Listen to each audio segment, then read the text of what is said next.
Welcome back, everybody. Welcome back. Just one tiny piece of housekeeping. For those of you who want cars to the airport either this evening or tomorrow even, please go and book them with the concierge at tea time or after the plenary session, because there'll be a lot of cars and they really want to have a bit of forward notice. So please go and do that.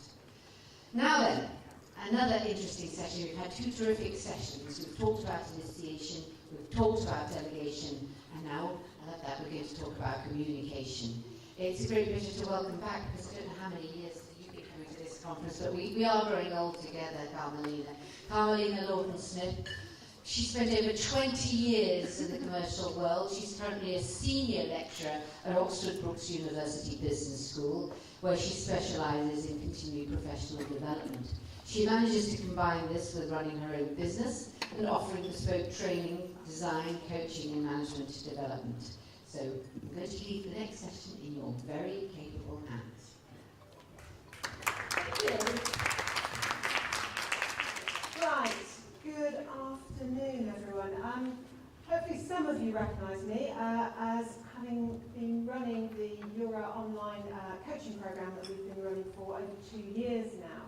We've had over 100 people go through that, very successful, which is an online programme to help people develop their interpersonal skills and help people to do that at a distance so they don't have to kind of be flown around the globe. So if anybody wants more information on that, then we have got a stand, we can show you how the system looks and how accessible it is. But I've also been involved with the development of the NIMS programme because I've also spent quite a long time in corporate life, as we were just sort of summarising. And therefore I do quite a lot of development with leaders. And one of the things a lot of them want to focus on is communication skills in some shape or form. And linking that to the psychology background that I've got is the sort of thing that I'm going to talk about today. I'm going to be ably helped by some Oscar-winning actresses later, who are, Mercedes, we start with you? Just tell us who you are, although everyone must know who you are. I don't know. Oh. Mesdames et messieurs, I'm Mercedes D'Angelo with Cultural Awareness International, and I'm going to give you an Oscar-winning performance.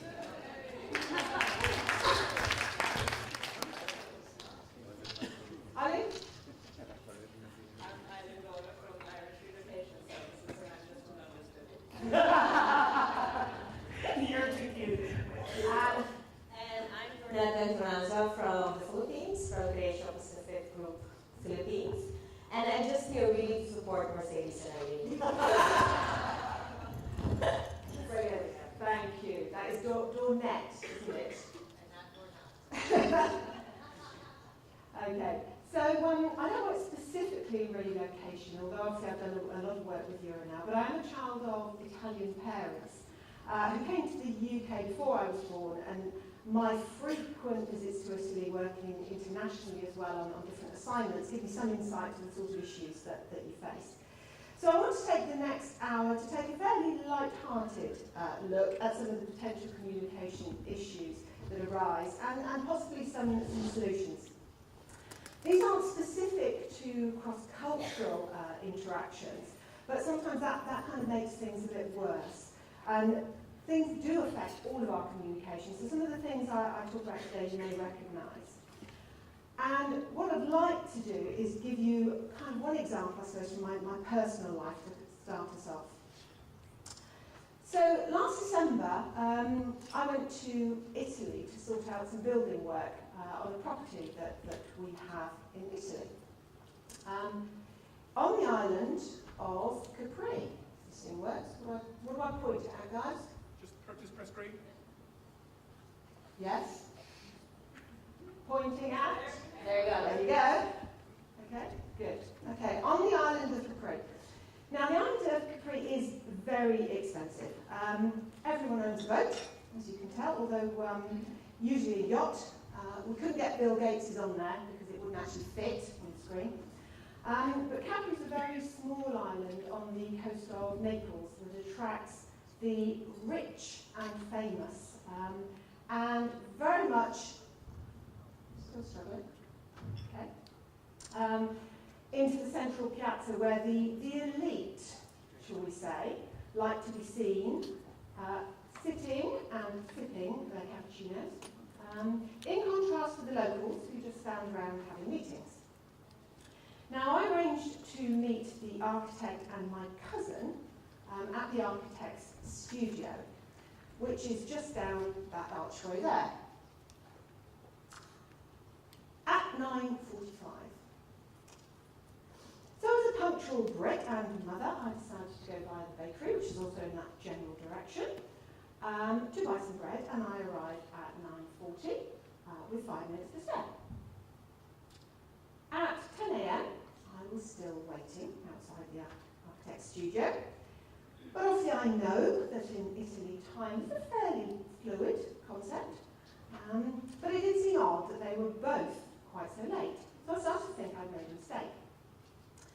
And then at 10:05, they both arrived together. And my cousin said, "I thought we might find you here." Now, from a British perspective, that was quite an odd comment in respect of an agreed location. So I assumed I might have misheard. And my cousin then explained, we had agreed 9:45, however, a 9:45 appointment would mean I would obviously have been passing through the piazza at 9:30, where they had been waiting since 9:25. So quite odd that in Italy you can be late for your own meeting despite being 5 minutes early. So their assumption about where we were meeting was actually quite different. So those communication issues are quite common, even for me, who's been going to Capri for many years, but they're also not always just cross-border. Many years ago, while working for a large multinational, I was seconded to a project in Milan because they thought I spoke Italian. So did I, until I got there. The Milanese people speak a very different language to the languages in Neapolitans. Do we have any Italians in the audience who can verify that for me? Yes. I had to learn a completely different language in a business context in Milan.